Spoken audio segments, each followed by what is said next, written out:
Ito na ang ating raisins bread ni Andres Kitchen.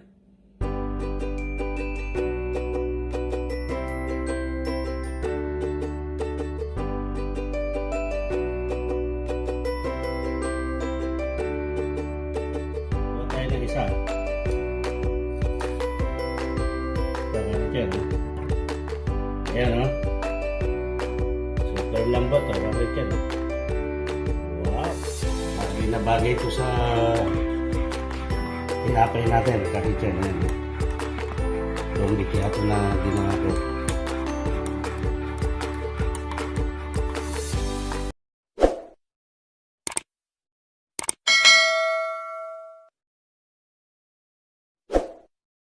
One, two, three.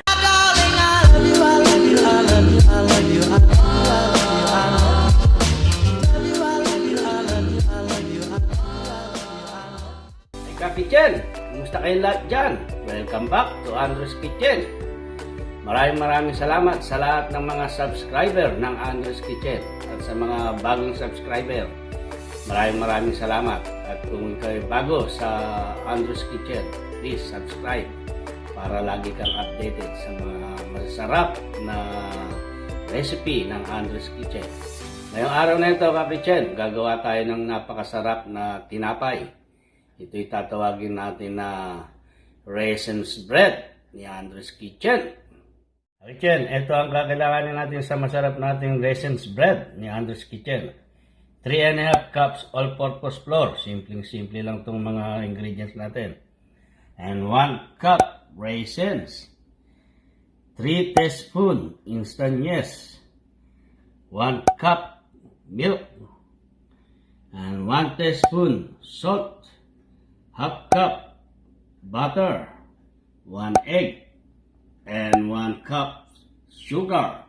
Simple-simple lang ingredients natin sa paggawa natin ng masarap nating raisins bread na malambot at malinamnam. Simple-simple lang itong gagawin natin. 3 teaspoon na instant yes. Ihahalo natin dito sa 3½ cups natin all-purpose flour at saka 1 teaspoon na salt. At saka 1 cup na sugar. Ito muna mga dry ang paghahaloy natin, Ka-Kitchen. I-mix natin ganyan natin dyan.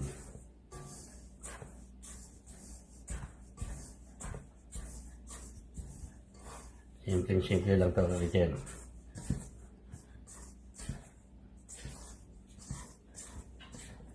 At ihahalo na natin dito yung mga liquid natin, Ka-Kitchen.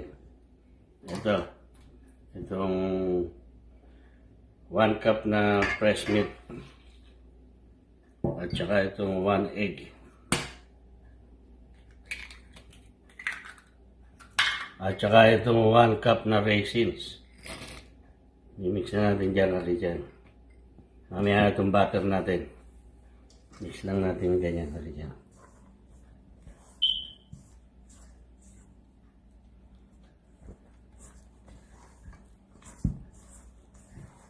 Gagamit tayo ng mixer dito, Ka-Kitchen. Kung wala kayong mixer, Ka-Kitchen, pwede nyo ang kamayin to. Ang ilagay nyong butter, yung unsalted butter. Yung natunaw na. Kasi gagamit ako ng machine, kaya hindi ko tinunaw yung butter. Meron ako rito tinunaw na butter, Ka-Kitchen. Pero hindi ko ginamit. Ito yung tinunaw kong butter. Tinunaw ko, Ka-Kitchen. Gagamit ako ng mixer. Ito, ang ilalagay ko.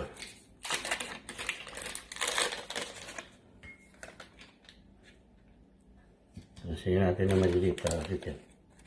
Para hindi mahirapan yung machine natin. Ayan. Ready to mix na ito sa machine natin, Ka-Kitchen. I-mix na natin ito sa mixer natin. Ka-Kitchen, ito na yung dough natin. I-mix na natin dito sa mixer.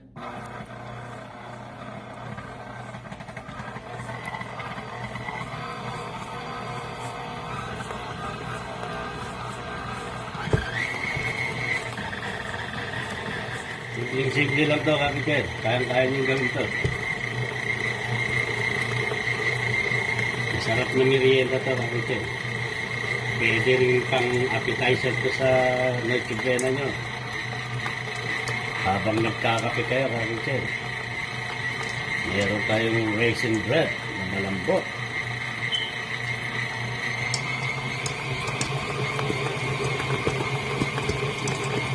Kakichen, ito na yung doon natin, ha. Mimix lang natin to at aalsayin natin. Tatakpan natin to at babalikan natin ng mga 1 oras. Ayan o.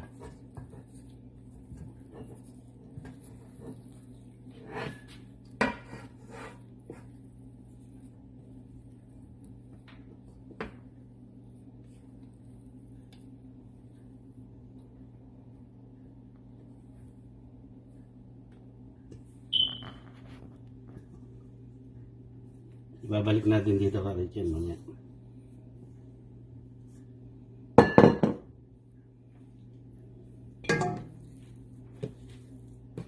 Mix lang natin.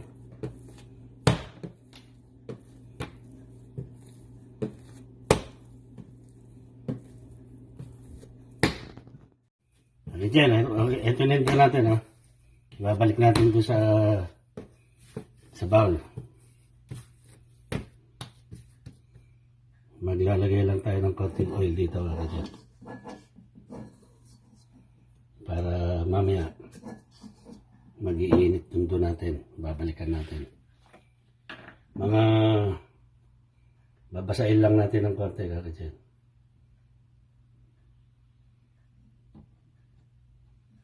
Ayan.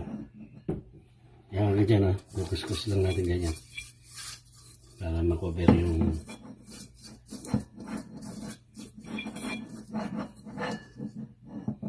babalik natin dyan, Kakichen.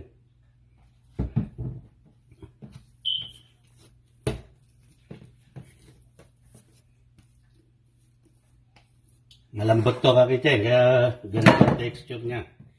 Malambot yung tinapay natin. Ayan na, Kakichen, ha. Hinggan natin ng oil yung ibabaw. Malambot yung tinapay natin, Kakichen. Yan, paalisayin natin dyan. Balikan natin ng 1 hour yan, Kakichen. Lalagyan natin ng plastic. Uberan natin. Kakichen, eto na yung doon natin. Natakpan na natin siya. I-rest natin to ng 1 oras, Kakichen. At saka natin ulit mamasahin. Lalagyan natin siya ng cloth. Ayan, ha. Parang baby yan, Kakichen. Ayan. At lalagyan natin to sa oven na hindi naka-on yung oven. Kakichen, ito na yung donang raisin bread natin, ha. Paalsahin pa natin ito, Kakichen. Naalisin natin muna ngayon. Mag-grease muna tayo ng oil dito sa table natin. Ayan. Ito na siya, Kakichen. Umalsa na siya. Ayan.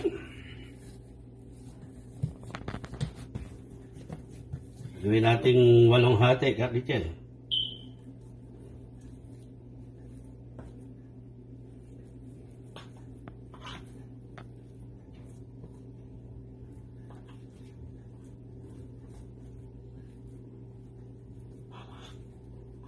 Yan. Tabi mo nga natin, Kakichen. Bibilugin natin to.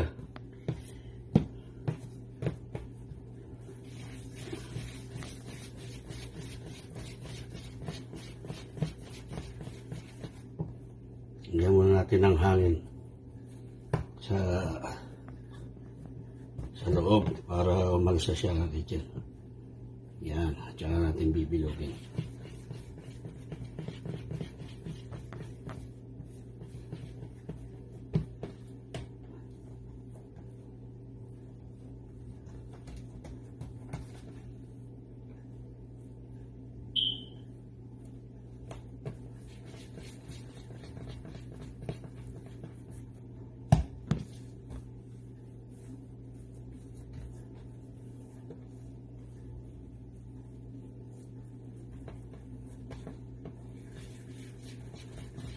Kakichen, ito na yung raisin bread doon natin, at ilalagay na natin to sa pan natin. Mag-grease muna tayo i-grease muna natin itong pan natin. Dito natin iuhulma yan dito sa round pan natin. Dito natin siya ikukorte. Yan. Ngayon, ilalagay natin siya ngayon ng pabilog. Yes, ha? Di bali 8 to kakitchen. Bigyan natin ng allowance. Aalis sa pati. Yan.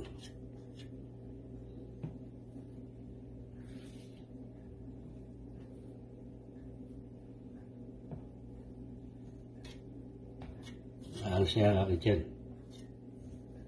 So, natin konti. Dikit-dikit na sila.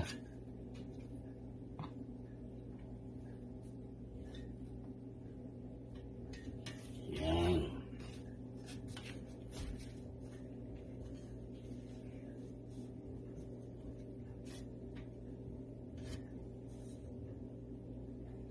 Yan, Christian. At lalagyan natin siya ng oil.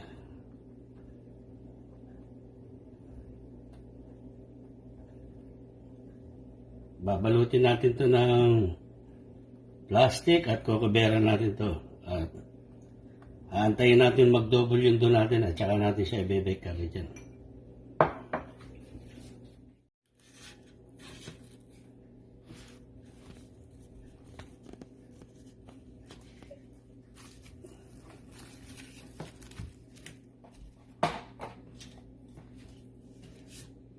Okay dyan. Tinakpan na natin at i-rest natin to ng 2 hours. Tatakpan natin ng cloth, kakityan. Yan. At ilalagay natin to sa oven sa loob ng oven na hindi pasukin ng hangin. Kailangan umalis siya, kakityan.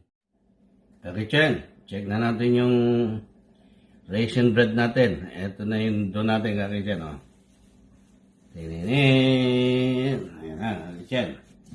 Ang ganda. Nalagyan natin siya ng egg wash. Ito yung itlog isang itlog.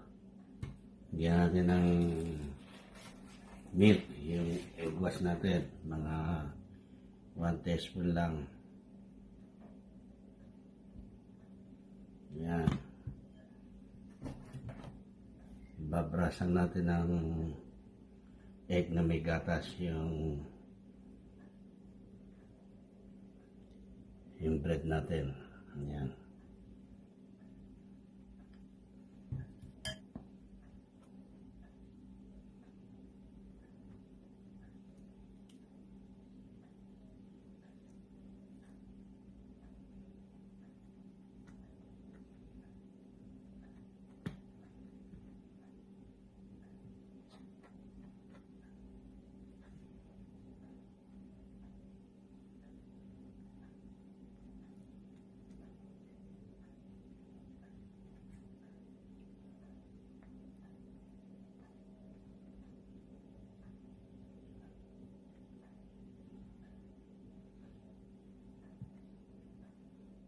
Kakityan, eto na ang ating raisin bread ni Andres Kitchen. Nasiro na, kakityan,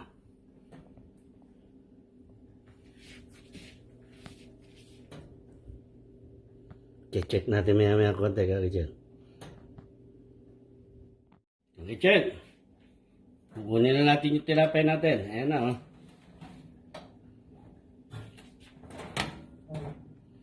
Wow, napakaganda, kakityan,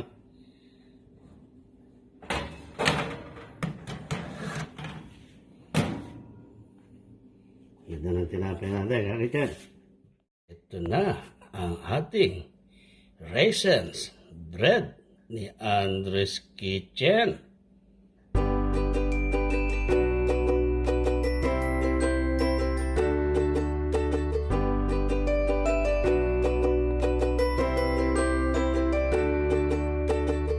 Kitchen, tatanggalin na natin sa ring tong raisins bread natin. Ayan, Ilagay na natin. Wow.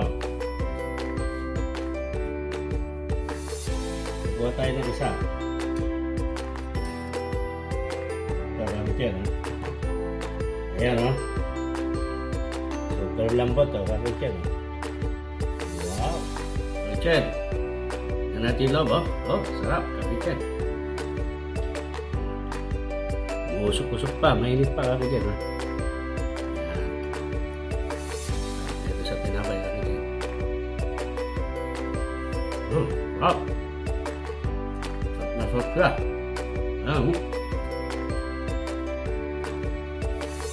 Nakakagat natin yung mga resin.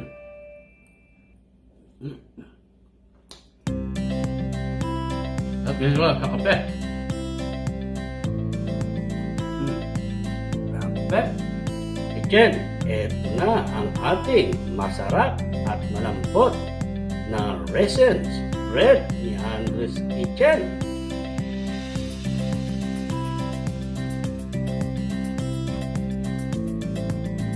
Isang masarap na recipe at nag-bake tayo ngayong araw na ito ng resin spread, Kapichen. Na iba naman ang ating inihain na itong araw na ito. Nag-bake naman tayo ng bread.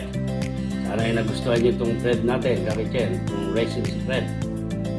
At sa lahat ng mga subscriber ng Andres Kitchen, maraming salamat sa inyo. At mga bagong subscriber, salamat sa pagtitiwala nyo. At kung ikaw ay bago sa Andres Kitchen, please subscribe at lagi kang update sa mga recipe na ating gagawin dito sa Andres Kitchen. Thank you so much, Kapichen. Hanggang sa susunod uli nating pagkikita, isang masarap uli na tinapay ang ating gagawin. Dito lang sa Andres Kitchen.